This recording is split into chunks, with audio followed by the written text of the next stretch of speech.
Hello दोस्तों, क्या हाल चाल है। उम्मीद है कि आप सभी अच्छे होंगे। आज का जो हमारा टॉपिक है वो है वर्नियर कैलिपर को किस तरह से रीड करा जाता है। तो बहुत ही इंटरेस्टिंग वीडियो है। बड़ा ही नॉलेज मिलेगा आपको, एक बार ध्यान से देखना। ये वर्नियर कैलिपर होता है। वर्नियर कैलिपर, इसको किस तरह से रीड करना है और इसकी क्या क्या लिस्ट काउंट होती हैं, किस तरह से इसको पढ़ा जाता है। डिजिटल वर्नियर तो फिर भी आसानी से आदमी समझ सकता है, बाकी मैनुअल वर्नियर को पढ़ने में थोड़ी सी दिक्कत आती है। तो उसको हम आपको बड़े ही ईजिली समझाएंगे और बड़ा ही प्रैक्टिकल तरीके से समझाएंगे। ठीक है, तो शुरू करते हैं। ये होता है हमारा वर्नियर कैलिपर, और ये होता है हमारा मैनुअल वर्नियर कैलिपर, और ये होता है हमारा डिजिटल वर्नियर कैलिपर। ठीक है, तो क्या होता है, सबसे पहले हमें इसकी लिस्ट काउंट का पता होना चाहिए। वर्नियर कैलिपर की लिस्ट काउंट क्या होती है। तो इसकी लिस्ट काउंट होती है हमारी 0.02 माइक्रोन। ठीक है, मतलब 20 माइक्रोन की इसकी लिस्ट काउंट होती है। तो होता क्या है इसमें, जैसे आप डिजिटल वर्नियर में तो आपको शो नहीं करेगा ये चीज़, बाकी ये आपको मैनुअल वर्नियर में देखने को मिल जाएगा। जैसे यहाँ पर ये लिखा हुआ है, आपको जूम करके दिखा देते हैं। यहाँ पर लिखा रहता है ये 0.02 होता है। ठीक है, तो इसका कहने का मतलब क्या होता है, इसमें जो एक कट होता है या एक लाइन होती है वो हमारी 20 माइक्रोन की होती है। तो लिस्ट काउंट क्या होता है, जो भी कोई भी इंस्ट्रूमेंट है वो सबसे कम क्या चेक कर सकता है, तो वो 0.2, जैसे इसको 20 माइक्रोन चेक कर सकता है तो वो इसकी लिस्ट काउंट हो जाती है। ठीक है, तो अब हम इसको आपको इसके बारे में बताएंगे। तो इसको किस तरह से रीड करना है, सबसे पहले जो हमारा ये वर्नियर कैलिपर होता है, जो यहाँ से ये फिक्स जो होता है और ये मेन स्केल होता है। ठीक है, ये वाला मेन स्केल होता है और ये होता है हमारा फिक्स जो। और ये जो ये वाला जो है, ये हमारा जो आगे पीछे मूव करता है, तो ये होता है हमारा मूवेबल जो बोल सकते हो आप इसको, या वर्नियर जो भी बोल सकते हो। ठीक है, उसके बाद में इसमें एक ये होता है, ये इसको हम बोलते हैं वर्नियर स्केल। ठीक है, ये जैसे मेन स्केल है, ये होता है हमारा वर्नियर स्केल। तो अब इसको पढ़ना किस तरह से है, सबसे पहले आप इसमें ये देखो, ये क्या होता है, ये हमारे एमएम में होती है ये वाली रीडिंग। नीचे वाली जो लाइन होती है इसमें जो कट होते हैं हमारे, ये एक एमएम पे होते हैं। जैसे यहाँ 0 है, इससे अगला वाला कट हमारा 1 एमएम का है, और इस तरह से अगला 2 का है। फिर बीच में बड़ा डंडा रहता है, ये 5 एमएम पे रहता है।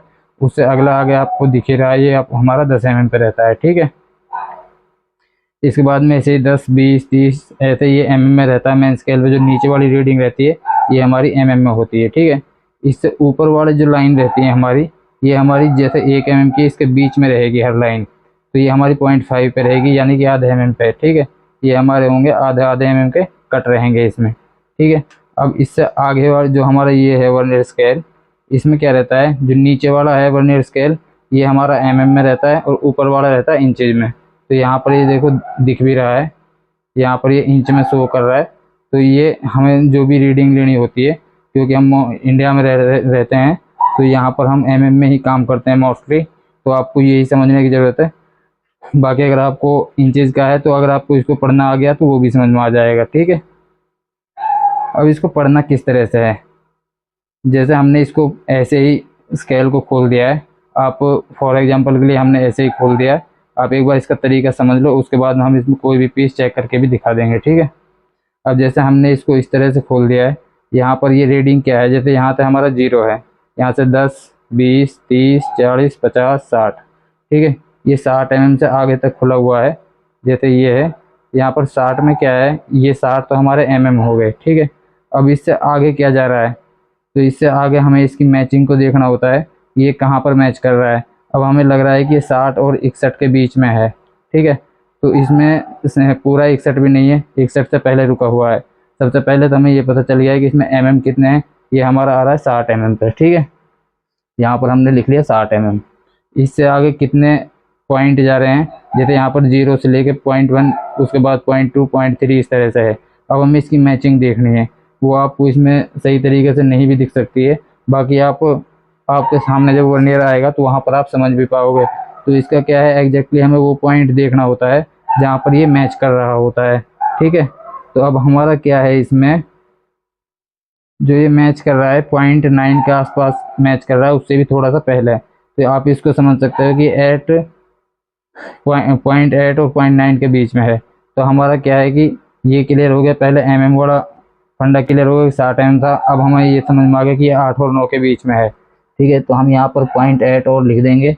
उसके बाद में क्या है कि अब हमें इसमें माइक्रोन में वैल्यू पढ़नी है कि माइक्रोन में कितनी जा रही है। तो माइक्रोन में हमारा जो जा रहा है एक लाइन, 2 लाइन और 3, ये चौथी लाइन पे मैच कर रहा है। इसका मतलब क्या हो गया कि 4 डंडे हैं और एक डंडा हमारा होता है 20 माइक्रोन का, यानी कि जो एक कट रहता है या एक डिवीजन रहता है वो हमारा 20 माइक्रोन का है। तो इसमें क्या हो गया, 4 हो गया, एक जो हमारा एक कट है वो है हमारा 20 माइक्रोन का, तो उसको 4 से मल्टीप्लाई कर देंगे। जैसा कि 4 कट हैं उसको 20 माइक्रोन से मल्टीप्लाई कर दोगे आप, तो ये हो गया हमारा 80 माइक्रोन। ठीक है, 0.08।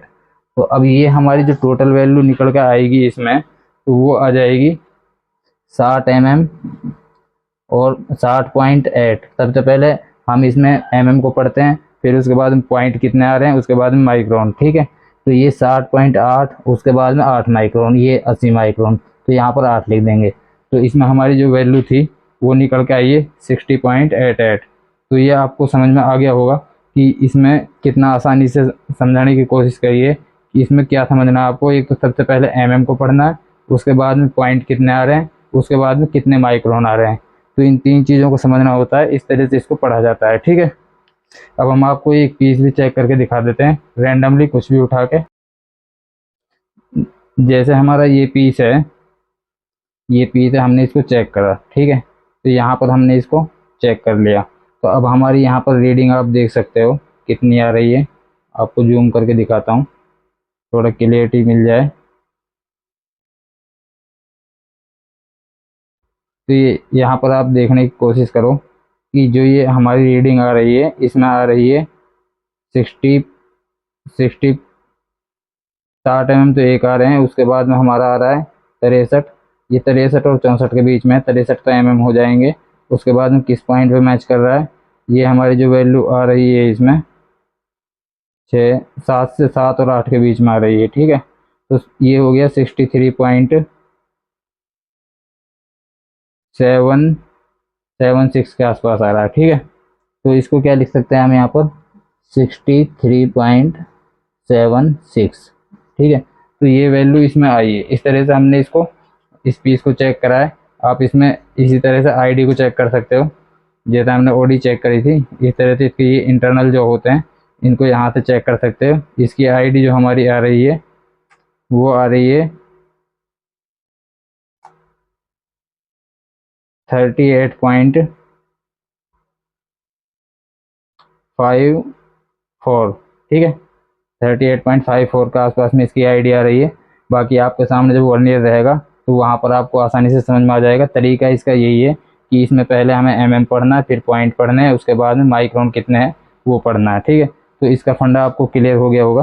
बाकी अब डिजिटल वर्नियर रहता है, जैसे जो हमारा डिजिटल वर्नियर होता है, ये आपको सिंपल ही है, इसमें तो सारी चीज़ें डिजिटली ही चलती हैं। इसमें आपको जैसा आपके सामने दिख रहा है, यहाँ पर इसको इस तरह से हमने खोल दिया है, तो यहाँ पर 13.96 साइज आ रहा है। तो इसमें तो कोई इतनी बड़ी दिक्कत नहीं है, जो रीडिंग हमें पढ़नी है वो सामने दिख जाती है, इसमें आसानी से समझ में आ जाता है। अगर हमने किसी भी पीस को जैसे चेक करा है, ठीक है, ये तो हमने मान के चलो यहाँ से इसकी आउटर चेक करा है, इसका आ रहा है 74.7। ठीक है, इसमें आसानी से चेक कर सकते हो। और ये आईडी इससे इंटरनल जो से चेक कर सकते हो 38.53। ठीक है, तो इस तरह से आसानी से आप समझ सकते हो। बाकी आप वीडियो देखते रहो, आपको अगली वीडियो हम माइक्रोमीटर के डालेंगे, फिर बोर गेज सेट करना भी बताएंगे। और इसमें कुछ भी डाउट है आप हमें कमेंट कर सकते हो। बाकी इसमें सिंपल तरीका था, वो हमने आपको वर्नियर का बारे में बताया है। और अगर आपको किसी भी तरह का कोई डाउट रहेगा तो वो हमसे पूछ सकते हो। बाकी चैनल पे और भी वीडियो डली हुई हैं प्रोग्रामिंग से रिलेटेड, तो वो भी आप देख सकते हो। उससे क्या है कि आपको सीएनसी की प्रोग्रामिंग का नॉलेज मिल जाएगा। और उसमें उसमें भी किसी भी तरह की प्रॉब्लम है तो हमें कमेंट कर सकते हो। बाकी चैनल पर बने रहें और देखते रहें, और भी आगे अच्छी अच्छी वीडियो आने वाली हैं। धन्यवाद।